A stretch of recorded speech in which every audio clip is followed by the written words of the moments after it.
Today, we begin with the Plymouth Area Coalition, a local nonprofit assisting individuals and families with shelter, food, and other basic necessities so that they can build on their strengths and their potential as independent members of society.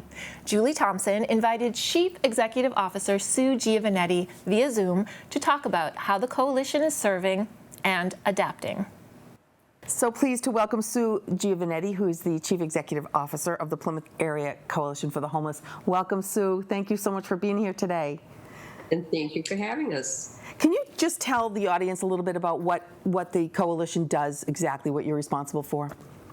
Sure. So Plymouth Area Coalition, we were established in 1985 in response to the community's awareness that there were many people living in the state forest and in their cars. The prevalence of homelessness had started in the community. And so it was a response to that by citizens. And from that point, our first and foremost, our mission is to provide emergency assistance shelter.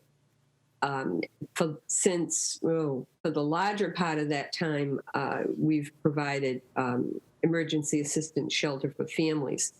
So children are always the common denominator. Our clients living in shelter will always have children as part of the family unit. But in addition to being a homeless shelter, we also provide other supportive services. So we have a very, very active food pantry that's also been in existence since the early days. We service 22 communities across the South Shore. So, our reach is pretty great.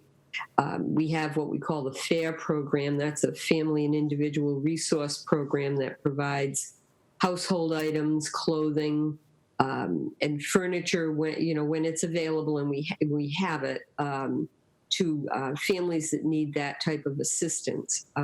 The surplus of those items goes into the Coalition Thrift Shop, which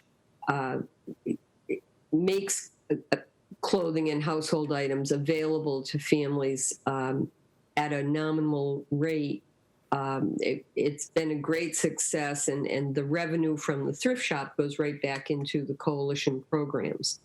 The backbone of everything we do really is our education program. So from the time a family comes into shelter, we're providing educational programming to help build them up and strengthen the families so that they then can become self-sustainable and achieve the ultimate goal of permanent housing. So permanent affordable housing. So that's a snapshot of what we do. We do other things. We have a 24/7 emergency assistance hotline, so we can do referrals at any time. We are staffed 24/7. And we also are very proud to be the organization that runs the Children's Holiday Fund. So through that, we provide holiday gifts, clothing, and meals to families in need across our region. So there's a lot going on and a lot of programs to balance. And how many people, families, or total do you serve at one time? So the shelter can house 12 families. Okay. So those families can, they can go from one child to any number, Okay. Every family composition is different, but we have 12 units for families. And the ultimate goal is to provide them enough assistance and enough education, and enough support services so that they can move out of there into their own place, affordable place. Absolutely. Okay. First and foremost, we want to find them housing that's affordable and can help them live as a family on their own. That's wonderful. Now, how has the COVID-19 situation impacted the number of people that require your services? So as far as the shelter is concerned, we're full 365 days a year. So we're always full. Unfortunately, the need for housing is great, and particularly, in the area that we serve, because affordable housing is so rare, there are a lot of homeless families. So the the demand is always there. It's constant. We're looking now to actually double our capacity so that we can provide more services to families in need.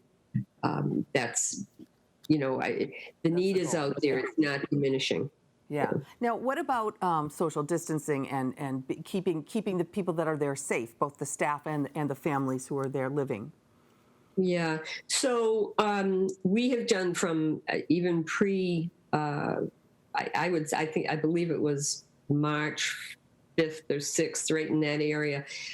We started protocols of requesting that clients wear masks. We started right away limiting any visitors into the shelter. So if clients had counselors or any other kind of visit, it had to be done outside of the facility.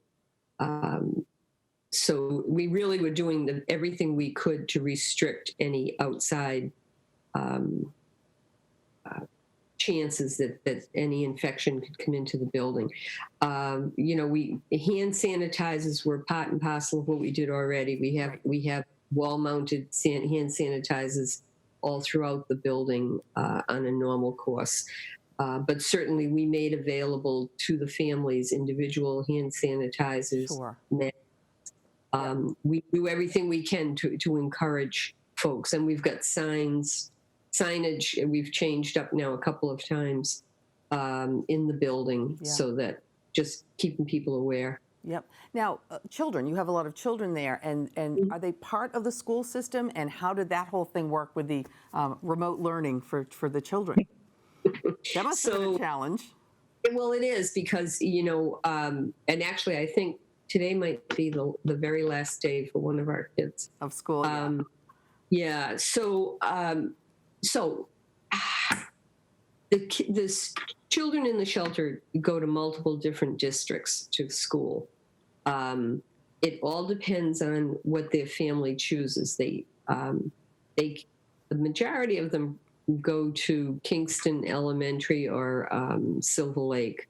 That said, however, we have them that also attend schools across the region because through the McKinney-Vento Act, they are allowed to return to the school system that they were attending when their family went homeless. So transportation does come and pick children up on a daily basis under normal circumstances. We'll pick them up and take them to their school. So during this crisis with COVID, it has been a challenge. The school districts have been phenomenal in providing the students with tablets or laptop so that they can do their work. Right. But as you can imagine, and from what I'm hearing from everyone that we know in the community, it's very difficult to become the teacher. Right. And, you have to have the inclination and the ability to be able to do that. And I mean, we have quiet places where they can go off and do their work. But it's been hard. It's been very hard. I can't say enough about the school systems and how they all have homeless coordinators, and they've reached out to us, and we've worked with them trying to do the best we can. Yeah. We had, what we have done is really made a big effort to have a lot of books around for the kids of all ages and the adults for that matter, to encourage reading while all of this has been going on. And hopefully just that it becomes part of a learned habit, and part of their life, their daily life. So we had a family, a man and woman in Plymouth who took it on as a project, and they went to bookstores and libraries and have really, we're approaching almost 1,000 books that they've been phenomenal. So the outpouring from the community has been outstanding. That's putting it lightly. Yeah, it's been as usual. Yeah. It has been extraordinary. So this whole book program is phenomenal. We're working on how we're going to do some Zoom book reading and maybe come up with some kind of incentive program over the summer to encourage reading. But there's a lot of great stories. Yeah. Yeah, I bet. Now, is there things that you need, that you're looking for, that people can donate, that can help with it? What are you in need of right now?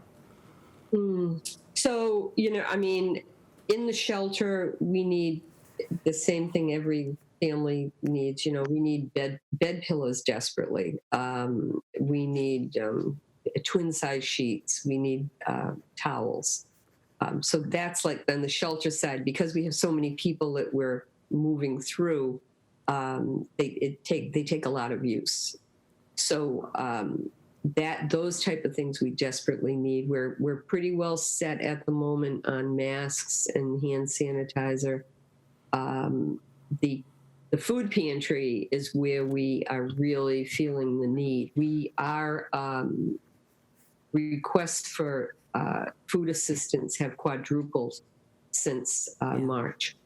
So that's on the food side. We're desperately, as soon as the food comes in, it goes out. Yeah, I'm sure. Yeah. I mean, I think that the most dramatic thing that we have observed is that, and it should be no surprise to anyone, because so many people are new to the system. There are so many middle and lower middle class families that have lost their jobs, or are going through transition with COVID. They're not used to having to go to food pantries, or haven't learned how to go to DTA and get onto SNAP. And so we're seeing people that you would never see come through. What I can honestly say in all the programs we have is that compassion is, it's a prerequisite if you're going to be part of the work that we do. And our food pantry people in particular are incredibly compassionate and understanding, and really do a nice job of working with families as they, and individuals as they, come looking for assistance. So, and we're proud of that. Food pantries and stuff for the beds is something you'd always use.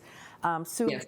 Thank you so much for shining a little bit of light on this. And you're right, the community in this area is phenomenal. We've heard that from so many nonprofits, and especially the work you're doing. I can't even imagine the extra set of challenges that you're meeting every single day. Thank you so much. Thank you for having us. Take care now. Take care. Elizabeth, back to you. Thank you, Julie and Sue. The Plymouth Area Coalition is such a wonderful resource in our community.